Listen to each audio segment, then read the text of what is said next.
Shalom. This is Brother Harwood, and I'm going to do a reading from the book that I've read from many times. It's called The Tales of the Little People, 8 Native American Legends of Elves, Dwarves, and Fairies, compiled by the American Folklore Foundation, which we already know what they call folklore is true. So before I start, the chapter I will be reading is called How the Little People Worked Magic. Before I start reading this, I want to reference something for you guys to get to start looking at. I just started looking at it, but already it got a ton of jewels in it. It's called The Waterman. It's about a Hebrew, a family. The little boy mom is dying from cancer, and he's searching for a way to cure his mom. And the father's a little aggressive towards him, I guess because he's not athletic. He's more book smart than anything, which is hinting on the where it's where things is turning out now, where our people are becoming into knowledge instead of being able to run fast, jump high, and things like that. Our people are starting to read and seek knowledge more than as athleticism or being monkeys to other people. So I'll tell you a part about it, and if I can tonight, I'll see if I can play this part of the scene. So what happens is a miner, he finds this stone in a mine inside of a cave, and the stone gives off a beautiful glow, like a golden glow. And that night he's home and he has the stone in his breast pocket of his bed of his night clothing or whatever. And a dam breaks and it sweeps the houses away, all the houses, including his house. And everybody dies. And so the man is telling a story. His father was the one determining if you were dead, if the people, whatever the bodies he found, if they were dead or not. And he came upon the man, and the man woke up. And they gave him a name called the Waterman because he woke up from being drowned. And so then there were stories of him going around finding people would would see an animal in the woods that had a grave injury that died, and then they would see the animal alive. He would heal the animal with the stone, and the animal would come back to life. And this whole time he's walking through the forest and through the mountains, the countryside, looking for his wife's body so he can revive her. And so now the little boy is on a quest to find him. But the amazing thing about this story is the little boy takes a weapon. And guess what weapon he takes?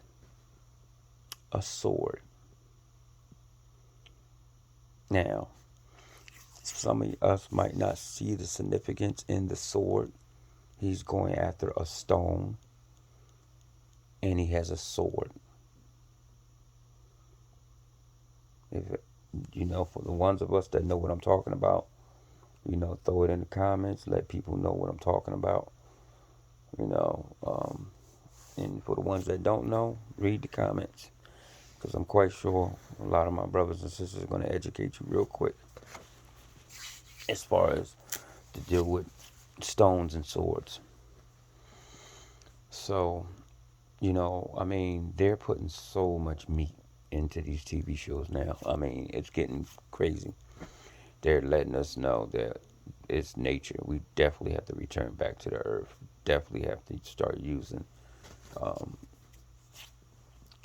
stones, the correct stones, certain stones that do certain things, that flow with your spiritual energy and everything. These things we can tap into. Those things they cannot. They want to, but they can't. So, you know, the best thing for them to is was to keep it away from us. But now, you got the Father pretty much have them giving up all the goods, and we got to be as wise as serpents and as harmless as a dove, meaning that when you see something on a TV show, even if it's talking about a rock, stop and listen to what's being said, because that could be meat for you to eat, and that's my thing. It's once I hear, because a lot of things I don't know about, you know what I mean? And I'm not going to sit here and say I did. I do. I didn't. I knew of magic, but I was on the fence with it. I really was. And one of my sisters that I speak to about, was speaking to about magic. She'll tell you, me and her were talking about getting into it and studying it. This was about a year ago, but it didn't come to fruition because it wasn't time. But we were, reading books, and I was reading off the books that I have, and she was showing me stuff and everything, but we just never did it. So it wasn't time. Now, look, she's sending me pictures of books with about magic, and some of the stuff she sent me, man. One time I couldn't even respond because the information was just like, wow, I can't believe this. So um, you gotta, you gotta open your eyes now and open your ears. Use all your senses, because it's around. The knowledge is around, and you gotta just pay attention. You know, just pay attention to your surroundings, because the Father is sending knowledge to you in every shape, form, in every way you could possibly think of. You know, I know some people, be tripping when I say certain things. Like tonight, I dozed off, but I wasn't asleep. I was like almost there. And I heard this man say something, and he was in here. And I kept hearing this tapping noise, like, because I have a chair, like, sitting away from me. And you're not going to tell me somebody wasn't in that chair, or they were something. It was something going on over there at that chair. And, you know, I'm like, okay. And I ain't gonna lie to you, for a minute, I got a little, a little scared, like, oh, well, what's going on? But then I had to think, you know what I mean, say to myself, wait a minute. We the children of the Most High, you know what I'm saying? We, some of us fall, get back up, keep running. Some of us, just been running, never haven't failed yet, you know. But the point is, get up and keep running. So I don't know if that was to light a fire under my behind, a reminder, like, hey, listen, get up, stop, what are you doing? I don't know, but whatever it was, you know, uh, it made me think for a second and say to myself, all right, you getting a little lax here. And, I was reading stuff and listening to stuff, but I wasn't regurgitating it to people, to my brothers and sisters and stuff, because again, the working, you know what I'm saying? The working. So, I just got to get myself comfortable to a place where when I come home, I have something set up already to for me to go. You know what I'm saying? And that's the one thing I need to do. And the thing is, like, me and my cousin been working together a lot, and I will honestly say, I'll put on like one of Judah videos, or Big Levi, whoever's got a good video on, and have it play, and he doesn't get, dang, cuz I don't want to hear that. You know what I'm saying? He'll listen to it. He's not that type of dude, you know what I'm saying? Now, I ain't gonna say he believe in it or nothing. I mean, he has a belief in the creator, but he's Muslim, you know what I'm saying? So, you know, but he's not the type to be like, man, can you turn that mess off or whatever. He's not like that. So, you know, I could play it the whole way up and back. He won't say a word about it, you know what I mean? Sometimes he'll ask a question like, what did he just say? You know, so, yeah, you know, so that's a blessing right there. Yeah, but check that out, man. It's called The Waterman. It's on Netflix. And I'm nowhere. I mean, I just started it. He just walked out the door with the sword and his backpack ready to go. You know what I'm saying? So I know this thing gonna get heavy. You know what I mean? But you know, it was on my spirit to read this chapter. I supposed to read this chapter to y'all 2 weeks ago. You know what I'm saying? But I started doing a job and just got caught up in it. Like always, I got to give myself a system, a reminder. So what I'm going to do, and maybe, you know, if some of y'all are running into this problem too.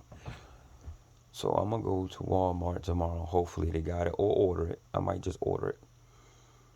And I am going to get one of those boards that you can write with marker and erase it. And I'm going to write my Sabbaths that fall, because I follow the moon. I don't follow that Gregorian calendar, you know, the Saturday thing. I don't do that because there's no Saturdays in the scripture. There's no Mondays, no Tuesdays.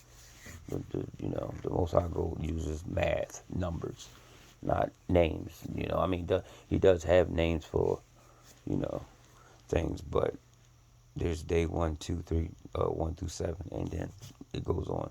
But it's in sevens, completion. So my Sabbath falls on a Tuesday to Wednesday. So Tuesday night I begin it, and Wednesday night it ends. This will be the second one coming up, and I think the third falls on a Friday, if I'm not mistaken. I go off his app, but I also check. I also go outside, look, try to find the moon, you know, things like that. Or I'll look at the sister's video named Yitia, because she puts out a calendar for the whole month. And her thing be spot on. She uses Enoch's calendar. And she's actually she's the one that taught me how to watch the moon and know when the Sabbath falls, when the new moons are, everything, how to count the weeks, the months, festivals.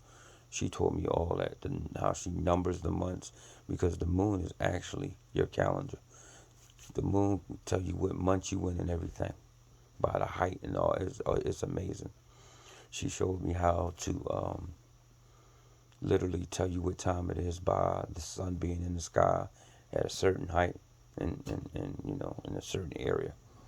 So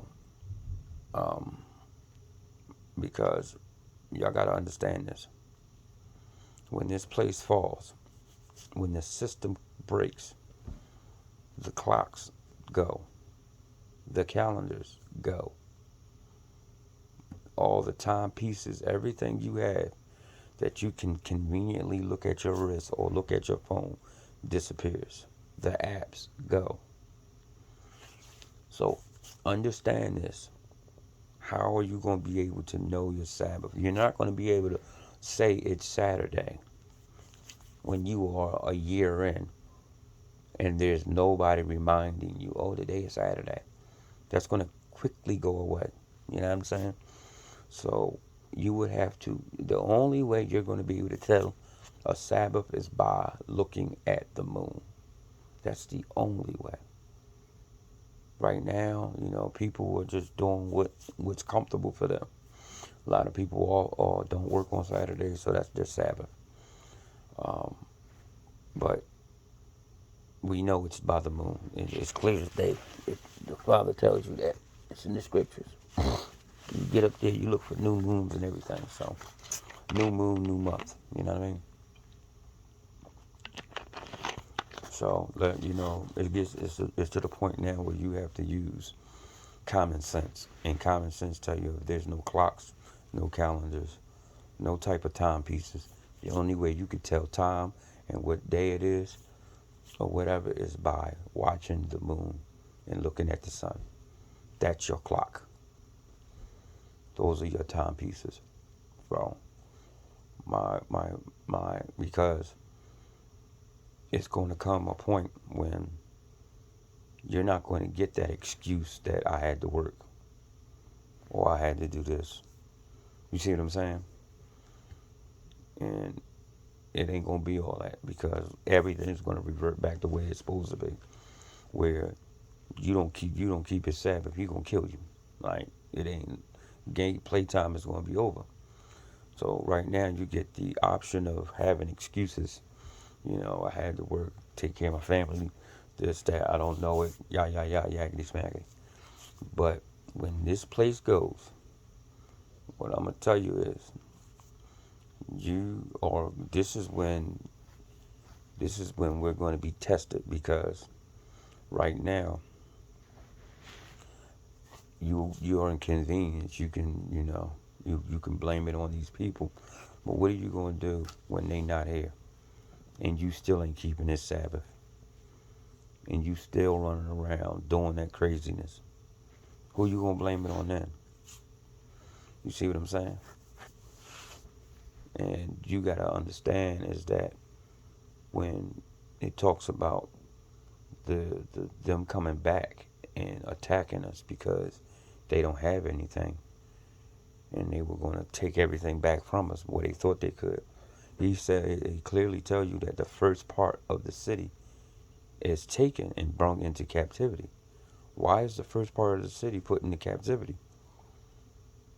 Obviously the first part of the city ain't doing what they're supposed to do. So that first part of the city, they not keeping his Sabbath, they not keeping his laws, they doing what the hell they want to do. So you got to think, and you really got to think, because why do the Most High put you in captivity? For not keeping his laws, right? And the first part of the city gets taken in Ezekiel, in the book of Ezekiel. It tells you they come like a storm.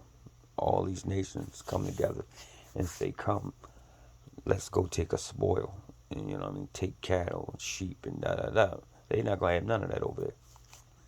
So if that's what they're going to do, and he allows the first part of the city to be taken into captivity, that means they weren't doing what they're supposed to do. And that's something that you need to have in your heart, that no, regardless of how much freedom you have, you are to keep the Father's will first. You are to do his laws first, especially when they're not around anymore. Because, know it or not, our freedom is at the front door. These people are on their way out of here. They know exactly what's going on. And the crazy thing is, the sad part about it is, they not even telling the people that's burying themselves in them holes in the ground. They not telling them that. They not telling them. They just leaving them there. They gonna leave them there. Yeah. And we gonna dig their asses right up out of there. You know what I'm saying? They gonna move their whole infrastructure, their whole government. They gonna move it. You think them setting up them bases in another part of the earth, Greenland, wherever they telling you is at, you think they did that? That's a coinkydink? That ain't no coinkydink. They been knew what's going to happen. They been knew they was going to have to roll out. You know what I'm saying? They going to try to hold on to what they have for as long as they can. And if they don't have the land, they going to at least have some of us with them. Sadly, some of us going to be our sons.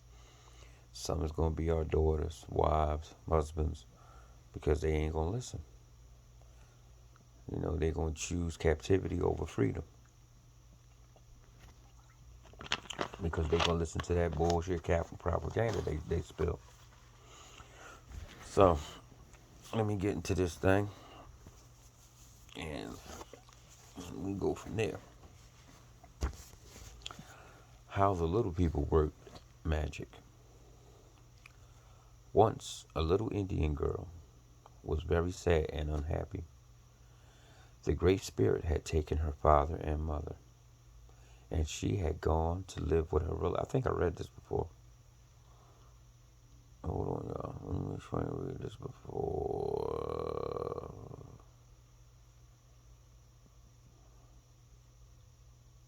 Yeah, I think I did, y'all. Hold on.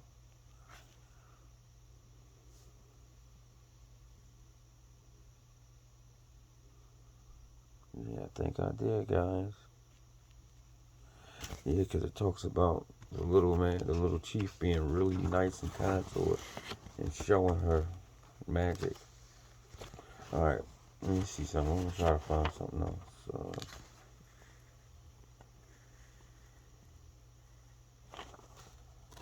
Um, while I'm looking for something,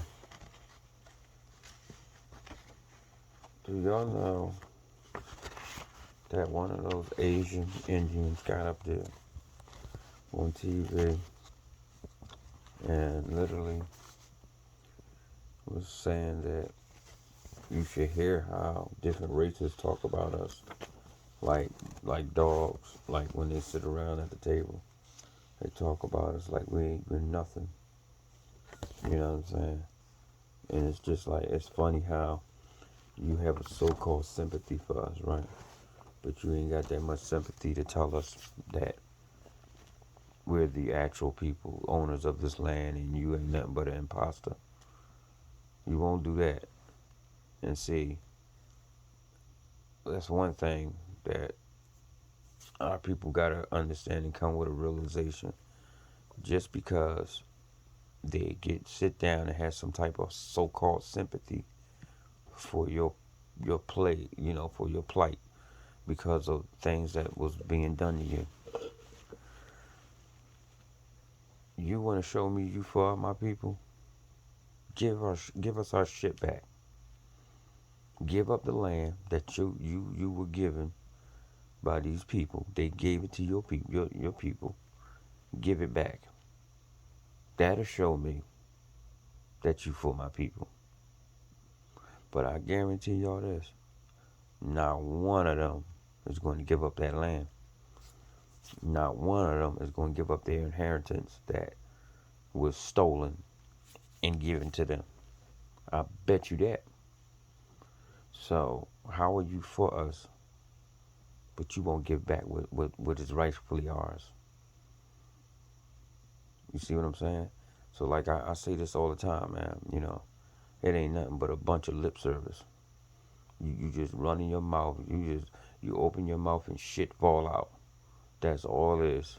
And I've always been saying that because you can get on TV, you can say all these wonderful things about us and say how horrible it is that the African Americans, knowing like fucking hell, we the indigenous of this land. We the sons and daughters of the living power. You know these things, but you fail to say this. You fail to say any of that because you want to keep what you stole and don't understand that you ain't doing nothing but putting a judgment on your behind. Like y'all, they got an opportunity right now. This is the greatest opportunity they have been given is to repent and give back what they took. And just tell me this: how many people have you seen yet return back the land that they took? Return back the money, everything to it. One of our people, not one of them. So I don't have no sympathy for you. I don't feel sorry for you. You know what you're doing, and you know that shit don't belong to you. They know. They're not dumb. You think their ancestors ain't telling them? You know the real indigenous of this land are those niggers. I'm just letting you know this. Really? Yeah. Oh, that's horrible. We took their stuff? Yeah. Well, actually, the government took it and gave it to us. Oh, that's horrible. But we ain't giving it back to them. Hell no. Fuck out of here. You see all this land we got? Like, that's how they look at it. You know, they know. All right, so I'm gonna go to the first story. It's called "The Little People." Let's get it. All children who live close to the Mother Earth. You hear that, right? All children who live close to the Mother Earth. That means we got to get close back to her. Come to know and to see the fairies and the flowers, the woods, the rocks, and the waters. Those are key things. So when you return back to the land, you start reconnecting back with the land. You stop throwing this trash on the land. Right? I'm gonna tell you something that pisses me off. Right? So let's say I'll be drinking something and I'll put the bottle on the passenger side of my car. Right? On my truck. My work is a work car. And when I go get gas, I'll bag it up and throw it in the trash. I've had people get in my car and pull it out and throw it on the ground.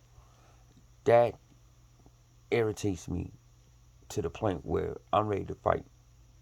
I don't like. I gotta constantly get upset and say, "Do not throw my just stuff on the ground. If you don't want to, you know what I mean. You got a problem with it? Wait a second. I'll pull over, or I'll get out and I'll bag it up. It'd be like 4 or 5 bottles, but I'll bag it up real quick and throw it in the dumpster. But they want to just toss it on the ground because they don't give a fuck. Excuse my French. And this is why I don't like letting people in my truck. Because the first thing they want to do is throw shit on the ground. Like, you just don't know how ignorant people are. You know, they just don't care about nothing. All they care about is making money. It's really crazy. Like, you would not believe it. You know? So, I don't let people in my car. I really don't. Like, I don't. Because just for that, if I'm throwing trash on the passenger side of my car, when I decide to pick it up, I'm going to pick it up. Or if I have a bag, a little bit of trash or bottles or wrappers on my car, I don't need you to throw it on the ground. I didn't ask you to do that. So now I got to get out my car and run up and down the street to pick up bottles being blown around by the wind because of your ignorance. Because you don't care about where you live. Because you got that sickness they got. The poisoner. You know what I'm saying? So, I'm just putting it out there. You know what I mean? Maybe somebody is saying in a comment, well, you shouldn't be putting stuff on the passenger side of your car. Well, then you need to be in my car and ride in with it and stop at every dumpster you see when I decide to put something in it, either in a bag or on the floor. It's not like it's food, it's just a wrapper. And I do clean out my car. But you should ride your behind with me and make sure you jump up and put it in the trash every 5 minutes. Because I ain't doing it. I'll do it when I go to the gas station. I'll put it in the bag and then do it. So leave me alone. It's not like I'm up here, like I'm right, it's some type of luxury or something. Which I wouldn't care if it was. I'd do the same thing. Give a damn about some cars. But it's I'm not. I have a way of doing things, and it's not like it's dirty and it's just stuff everywhere. It's not like that. I mean, my tools do fall over the place in the back, but when it comes to that stuff, usually I have a little bag there, or usually, I will like just toss it over there, and then because I got to get gas every day, so and I mean every day, $60 a day, y'all. Whoo! I'm trying to tell you, and y'all wonder why I don't like driving around. Yeah, right. It costs enough. Okay. The fairies, the Iroquois, call the Jogao, or little people, because they are so small. The little people can do wonderful things. Whatever they wish, they can do. They can fly through the air. They can dart under or through the water, into the earth, and through the rocks as they please. For they wear invisible moccasins and travel in winged canoes. Y'all hear this, right? So now, if they were doing that, you don't think we were doing it? Yeah, y'all. We got some technology that these people really would love to have. Mm-hmm. Alright. Sorry. Their wee babies are carried on the little mothers' backs, just like the Indian papoose. The little fathers have wonderful wing bows and arrows, that can shoot any distance they wish. Isn't that like what's the little Valentine's thing? Little wannabe white angel with the bow and arrow that he can just shoot everywhere, and it don't matter where he's at. I don't know. Now we see where he got that from. Yeah, I told you. Every time you read something about them, one of their stories or something they Cupid or whatever, best believe it's from us. It comes from us. They just took it and twisted it. The little people bring good luck to the Indians. Whatever Indian boys and girls wish for, if they wish hard enough, the Joe-ga-o will bring it to them. It is said that there are three tribes of these little people: those that live in the rocks beside streams and lakes, those that hover near the flowers and plants. And it's funny, it is, you probably seen one and thought it was a strange bug. You know what I'm saying? For real. And all we gotta do is just gotta, and I guarantee you, their name ain't Joga. It's probably Yoha or something, or Yowa, you know, Yowao or something like that. I guarantee you, it ain't that Joga, because I'm telling you, they didn't change. There ain't no such thing as a J. It could be Hawao. You know what I mean? Let me get back to this. Hover near flowers and plants, and those that guard the dark places under the earth. So they guard the dark places under the earth too. All right, where was I at? Okay. The rock little people are very strong. They can uproot large trees and can hurl great rocks. Sometimes they they dare the Indians to test their strength with them. They also like to play ball with stone. Bam, guess what? I'll put this as a preset. Remember the cartoon I did with the I showed y'all with the Indian walking through a damn mountain, picking up a tree, using it as an arrow. So if these people are that strong, right? Show you how strong they are, right? It tells you the little people that live by the rocks beside the streams and the lakes, right? Well, they are very strong. They can uproot trees, large trees. I mean, they can lift a tree out the ground, right? Listen, I want you to understand what I just read to y'all. They can uproot a large tree and hurl great rocks. That's strong. That's impossible to us, right? Sometimes they dare the Indians to test of strength with them. How can you test strength with somebody that can uproot a tree unless you can do it too? You see what I'm saying? You got to start thinking about this, y'all. See? And then you wonder why they made that cartoon with this indigenous uprooting trees, splitting mountains open, catching bullets in his hands, making it a bigger bullet and throwing it back. Think about this, y'all. I'm reading it to you. I'm telling you this because they're saying these little people can do this, and they talking about having a contest with our people. So that means we have to be able to do something close to it. You see what I'm saying? As long as we're in tune with the Most High, man, we don't know what kind of strength we gonna have once we return and get ourselves back in pocket, yo. We could be unstoppable. You know what I'm saying? I mean, as far as to these Gentiles, the other nations.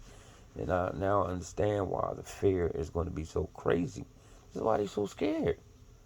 You know, imagine a nation of superpower Negroes and Negroettes, men and women, running you down. Oh my goodness! Like, come on, y'all. That's a horrible, horrible, scary feeling for them. You know. So, okay. The red children fear the stone throwers, as they call them, but they love the little folk that help the flowers to blossom and the fruit and grains to grow and ripen. They remember these little people in their feast of Thanksgiving, for do the Yogao not help the sweet water of the maple to flow? Do they not whisper to the growing seeds and show the way to the light?